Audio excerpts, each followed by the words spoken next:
dari Ngawi, dari Magetan. Loh, berarti tidak hanya Madiun? Iya, Semua kota dari Nganjuk. Itu potensi alam yang ini mau kita kembalikan ya, untuk bisa mewujudkan Widas seperti apa yang sebenarnya. Pada tahun 2016 sebenarnya pemerintah Kabupaten Madiun telah menetapkan sebanyak 23 desa wisata. Itu ada embrio dari destinasi wisata berbasis masyarakat atau pemerintahan desa.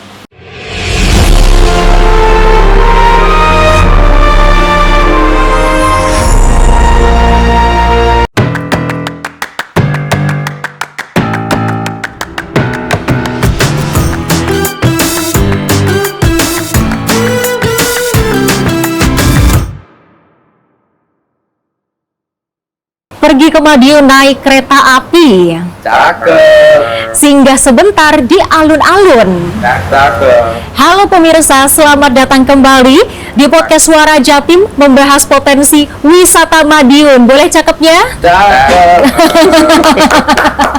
Wah, luar biasa sekali pemirsa. Pantun tadi bukan hanya basa-basi nih, karena hari ini saya dan narasumber istimewa saya akan membahas sesuatu yang tersembunyi tapi punya potensi yang luar biasa, yaitu pariwisata di Madiun. Nah, Madiun mungkin selama ini sering sekali dikenal sebagai kota pecel, kemudian kampung pesilat, kota pendekar, ataupun juga kota transit. Tapi tahukah pemirsa bahwa di balik itu semua, Madiun punya kekayaan wisata alam yang luar biasa. Tidak hanya alam, ternyata ada kekayaan wisata seperti budaya hingga kuliner yang belum seluruhnya tergarap. Maka dari itu, sesi kali ini akan kita bongkar bagaimana sih untuk meningkatkan dan memaksimalkan potensi-potensi yang ada. Dan strategi tersebut ini akan kita bahas di podcast Suara Jatim hari ini. Akan dibedah tuntas dari regulasi, kemudian infrastruktur, promosi, hingga kolaborasi lintas sektor yang akan dibahas bersama dengan dua narasumber istimewa yang tadi sudah bilang cakep saat saya menyampaikan pantun ya. Langsung saja kita akan kenalkan. Yang pertama adalah ada legislator Jawa Timur yang membidangi langsung sektor ekonomi dan pariwisata di Komisi B DPRD Provinsi Jawa Timur. Selamat datang Bapak Puji Wahyu Widodo. Apa kabar Pak? Baik-baik. Waalaikumsalam Bapak. Dan narasumber kedua kita hari ini tidak kalah istimewa, sosok yang sangat dekat dengan dunia pariwisata Madiun, khususnya Kabupaten Madiun. Seorang pemerhati wisata kota dan Kabupaten Madiun yang sudah lama mengikuti dinamika perkembangan wisata di wilayah ini. Langsung saja kita sapa, ada Bapak Bernadi Sabit. Selamat datang Pak, apa kabar? Kabar baik, Assalamualaikum. Waalaikumsalam. Lengkap ya pemirsa, saat ini saya sudah ada dua narasumber yang luar biasa akan membahas dan membedah wisata di Kabupaten Madiun. Ada regulasi kebijakan dari Pak Puji nanti ya Pak, kemudian ada dari lapangan dan pengamatan langsung pariwisatanya ada Pak Bernadi Sabit. Jadi pemirsa, diskusi ini dijamin komplit. Kalau kata Pak Bernadi, dari hulu ke hilir, betul ya Pak ya? Oke, langsung saja Pak. Tadi ada tayangan tentang Waduk Widas, potensinya luar biasa. Kalau secara umum, bagaimana kondisi pariwisata di Madiun di mata Bapak Puji dan juga Bapak Bernadi saat ini? Apakah sudah seindah potensinya atau masih banyak yang perlu dibenahi? Mungkin dari Pak Puji terlebih dahulu. Terima kasih. Kabupaten Madiun memiliki 15 kecamatan. Dari masing-masing kecamatan kita punya potensi, namun belum begitu tergali banyak. Ya. Di Madiun ada air terjun, jadi di Kare dan lain sebagainya. Ada Waduk Rumpuk, ada, namun rasanya belum tergali seluruhnya. Iya, termasuk Waduk Widas ya. Potensi yang perlu kita gali, karena potensi ini punya potensi yang sangat besar. Ya. Bisa mendatangkan PAD yang miliaran. Iya. Karena potensi ini sekarang masih terpendam karena belum kita gali. Iya. Di Waduk dan sudah potensi yang banyak. Perlu kita benahi sehingga bisa menghasilkan PAD yang membawa Kabupaten Madiun itu besar. Iya. Menurut Mas Bernadi. Kalau dari Pak Bernadi bagaimana Pak?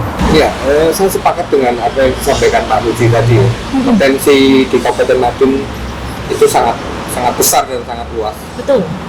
Baik dari potensi alamnya, potensi budayanya, dan buatannya. Yes. Kemudian tadi sempat di bagian awal ada video tentang Waduk Widas. Ya. Nah, bagaimana Waduk Widas ini harapannya ke depan ini bisa kembali lagi seperti era-era tahun 90-an ya Pak Puji ya. Bagaimana dulu kegiatan wisata di sana itu memang sangat-sangat berkembang. Bahkan kawasan-kawasan yang berbatasan dengan jalan lintas provinsi itu dulu banyak sekali penjual ikan di sepanjang jalan. Terus kemudian juga pemancing dan lain sebagainya. Hari ini sayangnya karena bisa faktor pasca pemulihan COVID yang ternyata juga belum normal kembali gitu. Iya, sampai sekarang. Iya, ya. sampai sekarang. Iya. Jadi memang agak turun, tetapi Oke. ini tidak menjadi masalah, justru menjadi tantangan bagi kami pelaku pariwisata sekaligus seperti Pak Puji sebagai regulator. Iya. Nantinya kita akan berpikir dan membuat strategi Ya. bagaimana Waduk Widas ini kembali seperti masa keemasannya dulu. Artinya seperti apa memaksimalkan? Tadi menarik sekali, tapi sebelum masuk bagaimana strateginya? Bapak berdua ini sudah ke Waduk Widas belum? Pasti sering. Berapa kali Pak Puji, berapa kali? Saya dulu pelaku dan pencinta Waduk Widas. Oke, boleh dijelaskan? Jadi Waduk Widas itu dibuat selesai tahun 1984. Oke. Diresmikan oleh Pak Presiden Soeharto. Terus kemudian dari 84 sampai 91 itu menjadi tempat pemancingan yang istimewa, Terfavorit. terfavorit. Oke. Pemancing tidak kurang dari 1.000 orang loh, benar dari Setiap berbagai harinya? tempat. Iya, karena Widas itu berpotensi untuk ikan nila, ikan tawes, ikan sana, memang potensi seperti itu. Namun di akhir tahun 97 karena pengelolanya ganti gitu. Sehingga tidak ada yang merawat. Dulu orang yang jaring-jaring itu dia infeksi oleh jasa tirta. Namun sekarang enggak. Jadi masyarakat belasannya pasang jaring. Ikan itu terjaring, sore itu pasang, paginya ngundung. Itu Jadi berkurang dong Pak? berkurang dan kehidupan ikan tidak bisa berkembang. Jadi ekosistemnya berkurang karena ada pelanggaran menjaring ikan terlalu berlebih gitu ya Pak ya? Sekarang pemancingnya sulit. Kalau dulu saya 91 sampai 97 itu mancing aja saya lempar belum sampai ke bawah juga ada ikan. Langsung? Iya langsung gini-gini itu nilai. Wah. Iya, sehingga waduh dari Ngawi, dari Magetan, dari Loh, berarti tidak hanya Madiun? iya, Semua kota dari sih. Nganjuk. Oke. Ya pemancingan gitu Mbak. Iya, iya. Ya, mau bayar juga. Ya, itu potensi alam yang ini mau kita kembalikan ya. Cuma 3 pengelola yang ada di sana yang harus kita satukan antara perhutani, jasa tirta dan Pemda itu harus sarujuk, harus sama-sama, nggak perlu bagi hasil bicara nih. Nah, sekarang sudah kita gali, Iya. saya sudah koordinasi dengan Pak Bupati, dengan perhutani untuk bisa mewujudkan Widas seperti apa yang sampaikan di Bernatan. Oke, untuk cari solusi bersama, Ya. begitu ya Pak ya? Oke, tadi dijelaskan juga oleh Pak Bernadi bahwa ada pasar ikan hasil tangkapan dari Waduk Widas. Dulu Pak Puji juga sempat melihat itu juga. Iya, sampai berlebih kan itu. Oke, kalau Pak Bernadi gimana Pak pengalamannya di Waduk Widas selama ini? Sebelum COVID kemarin promosi Widas cukup masif ya Mbak. Salah satunya di sana ada Seperti apa? banana boat, terus kemudian ada glamping. Ada glamping Ada juga. glamping Wah, juga. menarik sekali. Terus kemudian ada juga yang apa itu? Karavan apa itu tenda karavan ya? Maksudnya tenda yang untuk mobil-mobil itu loh, Mbak. Iya, camper van. Iya, camper van, betul.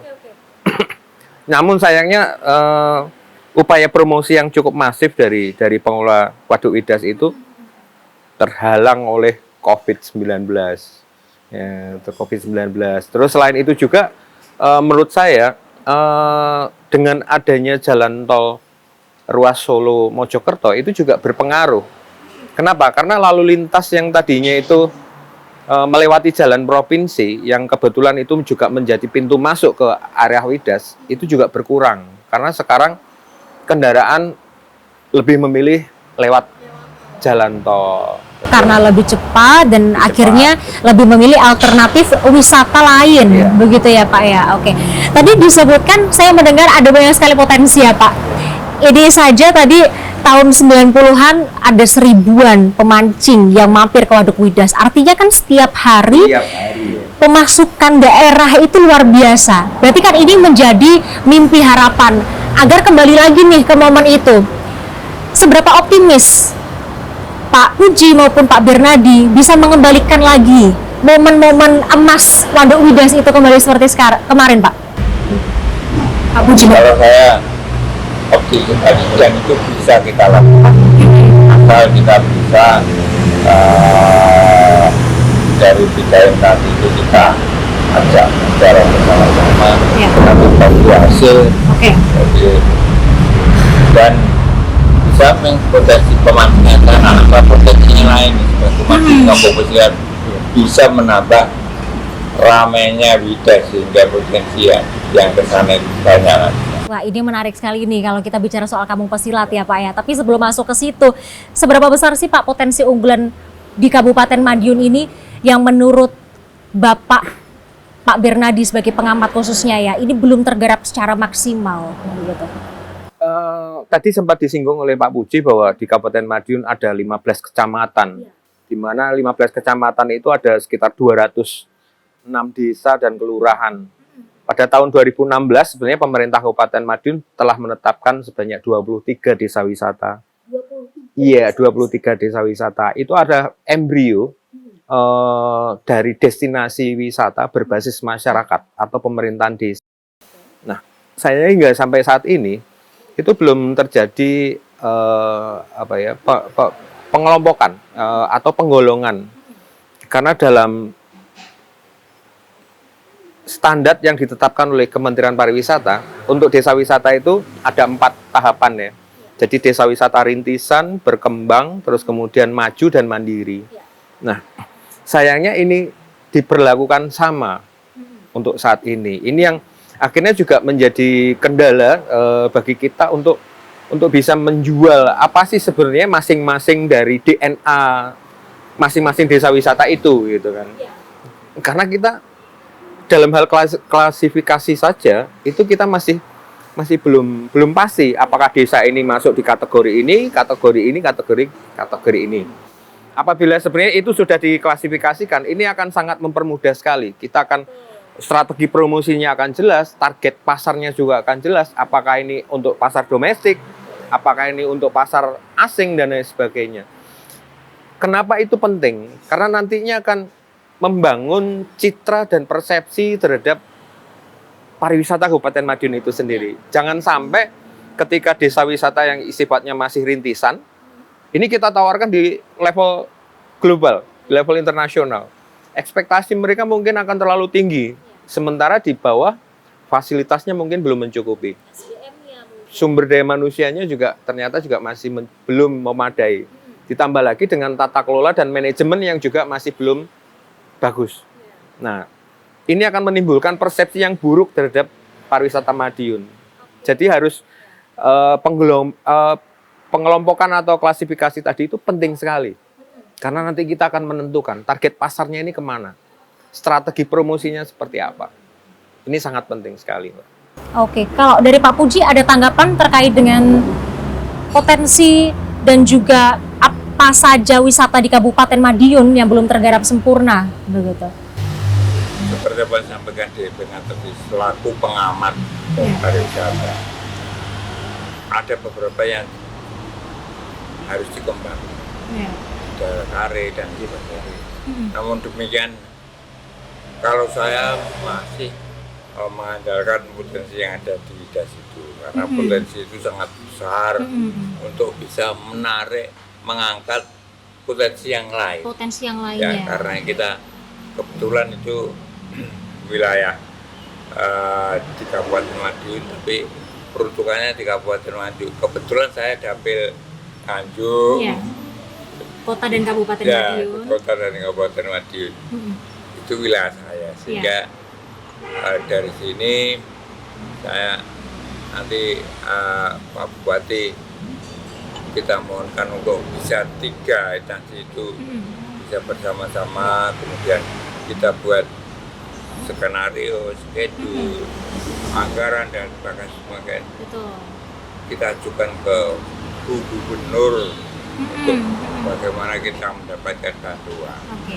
Nah, dan saya yakin kita sih bahwa dampak yang Betul. istimewa untuk peningkatan PAD maupun UMKM. Betul. Dan meningkatkan ekonomi daerah Kabupaten Madiun begitu ya Pak. Sejauh ini bagaimana Pak? Ini kan tadi Pak Puji sempat bilang sudah berkoordinasi dengan Bupati, dengan 3 instansi Perhutani, Pemda, dan juga Jasa Tirta. Sejauh ini sebagai regulator, ini bagaimana Pak koordinasinya? Untuk masih terhenti karena untuk jasa tirtanya itu ada pergantian pengurus atau apa ini nanti, sehingga belum yang penentu kebijaksanaan belum ada, dan yang akan kita jalan. Jika itu sudah bersatu, terus kemudian kita langkah-langkah pelarangan ikan, penangkapan ikan melalui jaring dan lain sebagainya, dan pembersihan, karena ternyata sudah banyak tanaman-tanaman yang harus kita potong di air itu. Banyak PR ya Pak? Ya, sehingga luasnya Widas itu malah kelihatan nggak luas lagi. Oke. Yang sebetulnya sangat luas Iya. kalau tanaman-tanamannya. Dan kita nanti akan sebagai awang tempat-tempat yang lain bisa mencontoh Widas ini. Oh, oke. Berarti artinya Widas ini akan menjadi pusat percontohan wisata bagi wisata-wisata lain yang ada di Kabupaten Madiun. Tapi kan itu perlu infrastruktur yang matang, SDM-nya yang matang. Sekarang kita ke Pak Bernadi. Sejauh ini bagaimana kualitas SDM-nya begitu? Yang mengelola Waduk Widas sejauh ini begitu, Pak? Untuk pengelolaan Waduk Widas memang ada di Jasa Tirta ya. Sementara untuk pemangku kewilayahan itu adalah Perhutani. Jujur saja untuk pertanyaan Mbak Bida tadi tentang bagaimana kualitas sumber daya manusia terhadap institusi yang ada di situ, saya tidak bisa berkomentar lebih dalam, Mbak, karena saya lebih banyak mengamati di desa wisata. Karena tadi saya sempat menyampaikan bahwa di Kabupaten Madiun ini ada 2 jenis. Jadi yang pertama adalah destinasi yang memang itu berbasiskan masyarakat atau pemerintahan desa, dan destinasi yang dikelola oleh pihak swasta atau private sector ya. Jadi selain ada Waduk Widas juga ada beberapa destinasi lain yang dikelola oleh sektor swasta ataupun BUMN. Kemudian kalau tadi disampaikan oleh Pak Puji, harapan beliau saya menggambarkan bahwa Waduk Widas itu nantinya di sana, gambaran saya ya, itu seperti kayak amphitheater terbuka di Uluwatu itu. Wah, betul, yang menggelar setiap senja, setiap matahari mau tenggelam. Langsung melihat pantai, tapi kalau Nah, langsung melihat waduk gitu. backgroundnya pantai, tapi kalau di sini backgroundnya nanti Waduk Widas. Oke, menarik. Tapi di situ disuguhkan keseniannya Madiun, ada dongkrek, ada tayub, bahkan pencak silat juga bisa ditampilkan di situ sebagai representasi dari Kabupaten Madiun Kampung Pesilat. Jadi orang luar ketika mendengar tagline bahwa Kabupaten Madiun adalah Kampung Pesilat, mereka akan tanya, seperti apa bentuknya, gitu kan? Tampilannya seperti apa? Di mana tempat saya bisa melihat itu? Kapan? Jam berapa? Tiketnya berapa? Nah, dengan adanya amphitheater terbuka di area Waduk Widas, itu akan menjadi magnet yang luar biasa orang tidak hanya sekedar berwisata di Waduk Widas, orang bukan hanya sekedar mancing di Waduk Widas, tapi orang juga bisa melihat suguhan-suguhan atraksi budaya, bentuk kesenian, apalagi pencak silatnya dari Kabupaten Madiun. Siapa tahu nanti di situ terbangun juga pasar yang menjual produk-produk UMKM, baik itu kria, kerajinan, ataupun kuliner, dan fashion. Jadi tidak hanya berbicara pariwisata, tetapi juga mengembangkan ekonomi kreatif dan UMKM. Oke, menarik sekali. Ini kan Madiun kan kabupaten yang dikenal sebagai kampung pesilat ya.